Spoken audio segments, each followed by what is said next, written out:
Hey, hello everyone, welcome back to the channel. So if you are looking to supercharge your Quora answering process, then you have come to the right place. Today I will be walking you through how to use Writecream's AI Quora Answer Assist feature step by step. This powerful tool will help you craft detailed, engaging and well-researched answer for Quora in no time. So let's dive right in. First thing is, if you don't already have a Writecream account, so make sure to sign up at writecream.com. It's a quick and easy process. Now once you have logged in, you will be taken to the dashboard menu where you can access all the tools Writecream has to offer. The Quora Answer Assist feature is one of the most powerful ones.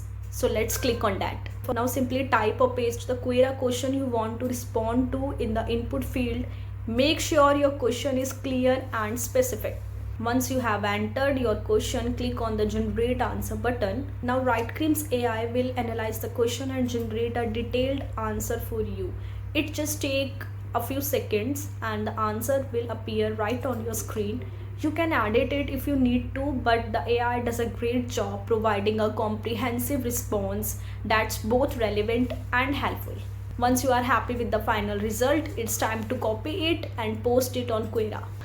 Now, if this video helped you, make sure to give this video a thumbs up and subscribe to the channel for more tips on AI powered tools and productivity hacks. Also, feel free to leave a comment if you have any question or need help with anything.